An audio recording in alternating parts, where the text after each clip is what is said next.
tragedy that happened in Georgia. Ahmaud Arbery killed by two gentlemen.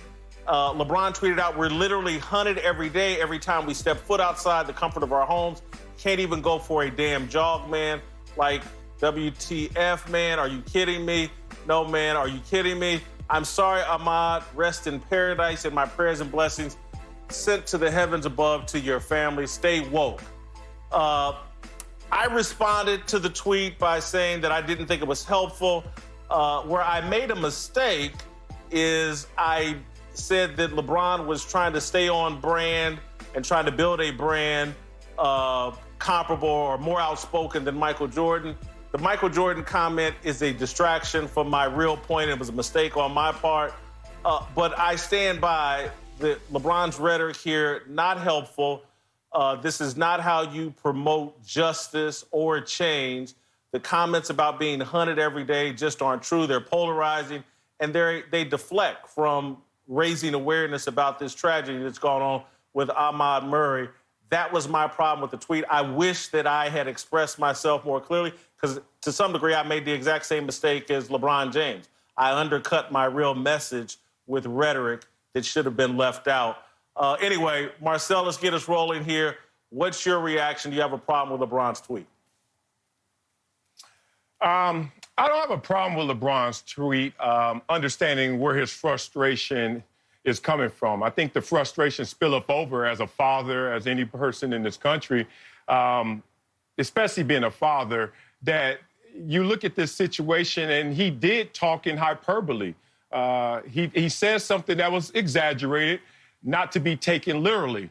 And then the issue became also on top of that is your reply to it, which did the same exact thing. LeBron made the situation, the reality, seem worse than it is. Being hunted every day you walk outside, but you also, because you didn't actually talk to what LeBron was talking to, which is a murdered young man in the streets, that you focusing on the tweet actually made the situation seem to people better than it is. And hyperbole works in both directions. That said, let's talk to how this really hit me. The father in me, the guy who wakes up every morning, 6:30 in the morning, 3 little kids running around, get my son dressed every single day. And growing up, I wouldn't go as far as say I felt hunted, but certainly I was mindful of the violence surrounding me growing up. And it was the unfair anxiety that was placed on me based on my zip code, based on my locale. That now has exceeded those boundaries. What people are really reacting to is the randomness of all of this killing. And this country has a killing problem. We can talk about the different flavors in which it's served, black on black, in this case, white on black. We could go into all those different configurations, but at the bottom of this conversation, there is a killing problem, and it's random. The innocent bystander line has grown exponentially since 20 years ago, it feels like. And a lot of that's been sensationalized and brought to our attention, thankfully, because of social media, but it is a reality. So when I'm sitting there getting my son dressed every single morning, to have the conversation mentally, internally, that this potentially could be the last time you're holding your child for whatever reason, let alone a trivial reason like this, it makes you beyond irritated and irate. So for anyone who wants to minimize or not talk to that, just sit the conversation out until they can have the appropriate conversation that they're just trying to have.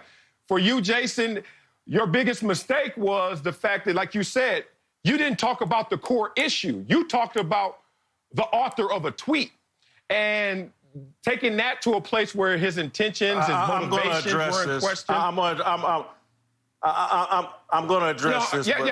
I want to be clear here. I want to be clear here. I addressed what I felt like was my mistake. We're having a discussion about LeBron James, whether or not we thought his tweet was appropriate or whatever. We can do a separate conversation about me, and we can do it tomorrow. We can go in depth on me. But again, my point is If you want to draw attention to this incident and you want to draw attention to random violence or whatever, if you start with we are hunted every day all the time, that's a distraction. It's polarizing to people. Anybody you're trying to convince on the other side to join your side, they're not going to engage. And again, just as I started out by saying, I made a mistake in trying to correct LeBron, I brought Michael Jordan into it and gave people a chance to be distracted.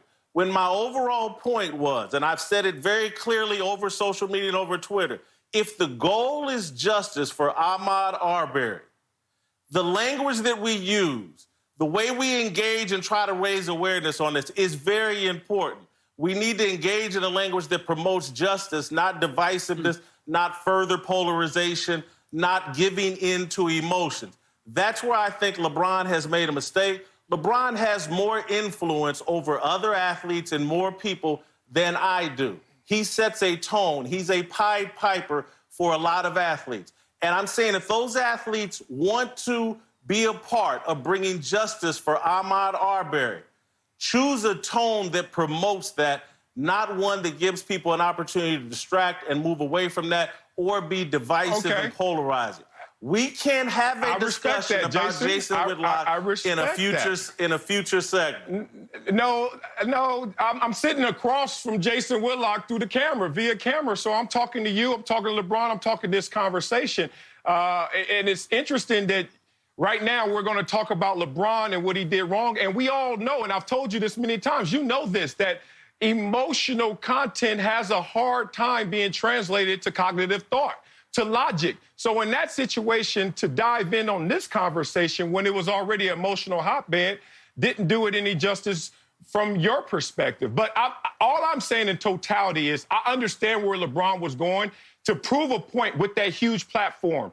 And he has to be responsible with it. But even if you have a lesser platform like you do, Jason, you have to be responsible with it. So in this conversation, LeBron was trying to use his excess volume and exaggerate that to sound all alarms of how alarming this situation was. Right. It's not where we started, guys, but I have a problem with both tweets too, and yet I understand where they both come from. LeBron James, no doubt, knows what it feels like to be Ahmaud Arbery and to feel like he's being stalked. I'm sure every Black person on the planet has felt and experienced that at some point in their lives. I also understand Jason responding the way he did because we were just talking about this when we were talking about Michael Jordan and his lack of being socially active and how we appreciated that it's better if you're not fully informed or you're not being intelligent about how you're presenting yourself, you are better sitting it out. And that's my issue with this with LeBron. I understand where he's coming from, but he has such a big platform that when you start with, we are literally hunted every day, every time we step foot outside the comfort of our homes. I am now distracted from the outrageousness of vigilantes thinking they can take matters into their own hands and shoot somebody down in the streets who's jogging down the street to, wait a minute, LeBron feels like he's hunted, literally hunted every single day he steps out of his mansion in Beverly Hills.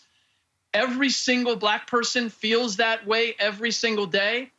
And it distracts from, it doesn't need to be exaggerated. It's outrageous and horrific enough that anybody in this day and age would experience what Ahmaud did.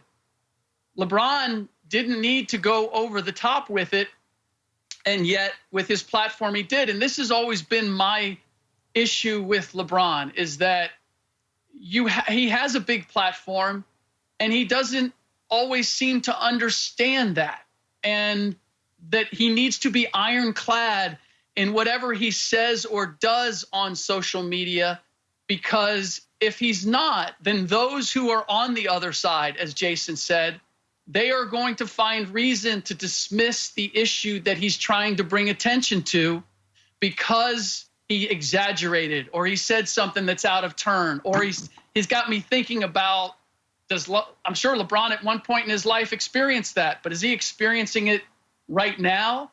And then that undermines the purpose of it all. And I look at what LeBron would be capable of, and I just feel as if there's times where he doesn't take full advantage of what he could.